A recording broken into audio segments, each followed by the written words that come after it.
You all know that Donald Trump ran back in 2016, promising no more endless wars.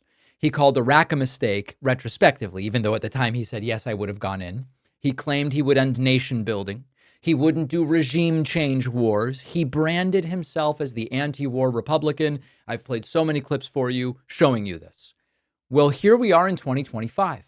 And that same anti-war Trump is now openly tweeting about regime change in Iran. It started as, oh, these are just isolated bombings on the nuclear facilities. But now it is slowly starting to become about regime change, not subtly, not because someone leaked it, because of what Trump posted to his own Truth Social account. Truth Social. Where he put, quote, "It's not politically correct to use the term regime change. But if the current Iranian regime is unable to make Iran great again, why wouldn't there be a regime change? MEGA, meaning make Iran great again. If a foreign government doesn't align with Donald Trump's version of greatness, then Trump is saying, of course it should be overthrown. This is not diplomacy. This is not an anti-war president. These are imperial delusions at the end of the day. And it's not just Trump. Look at the people cheering him on. Here is Kayleigh McEnany, now a Fox News host. She used to be his press secretary during the first term.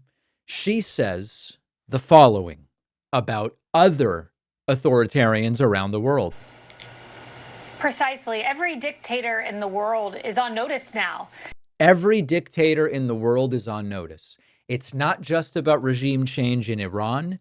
Every dictator around the world is on notice. So this is bifurcatedly cuckoo for Cocoa Puffs for two reasons. Number one, the non-regime change, non-endless war, non-Middle East entanglements guy is shifting into, yes, regime change in Iran. And we are told other dictators around the world should also be on notice. Trump might even start more wars, from no new wars to every damn new war we can think of. But the other dictators should be on notice comment from Kayleigh is kind of bullshit, because Trump's not going to do anything with Kim Jong-un, a dictator. They send each other love letters. Trump's not going to do anything with Vladimir Putin, a dictator, because he's enamored with Putin, right? So Trump doesn't even hate dictators. He hates dictators who aren't on his team. And then we get to it's hard to think of a guy who likes regime change wars more than John Bolton, who Donald Trump fired, by the way, but who's somehow now back in the orbit saying regime change. I like that. Despite all of the recent criticisms of Trump from Bolton, Bolton's like, this I could get behind. So, look, they didn't accomplish everything in one night. What a surprise. There's still a lot to do, but this is the right thing. And the next step, as you also asked about, is regime change. And I note that President Trump is moving apparently in the right direction on that, too, given his latest tweet.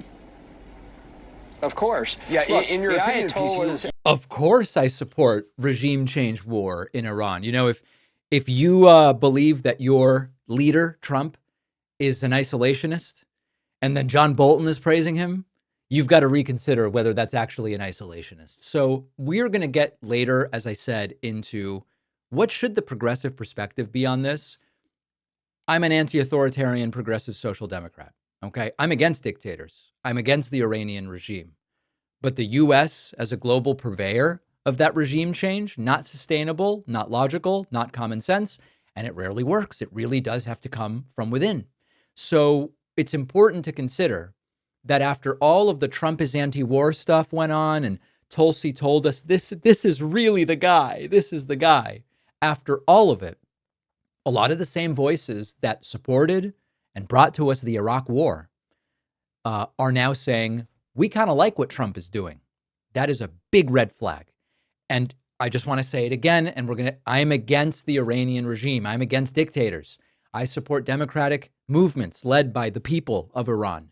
That's not what we have here. This is not organic. This is the U.S. trying to play global policeman again with no strategy, no authorization from Congress, and no public discussion. The promise from Trump was no new wars. That was the promise. And what we're getting is escalation with Iran, with Yemen, militias in different parts of the world, potentially with nuclear armed adversaries, China or Russia, if the spiral continues. So the guy who said he would end the forever wars and not get us into them is rebranding them. This is MEGA, make Iran great again. Not sustainable or logical, not common sense foreign policy. And we are slowly marching right back to the George W. Bush type doctrine that Trump claimed to oppose. Your personal data is everywhere and you might not even know. People search sites and data brokers are quietly publishing your name, address, phone number, even things like property records, political views. It is not just creepy, it's dangerous because scammers and fraudsters and shady marketers can use this information every day. Our sponsor, Incogni, solves the problem for you. Incogni contacts the data broker sites on your behalf and forces them to delete your data. The data brokers are legally obligated to comply, and Incogni handles the entire process for you.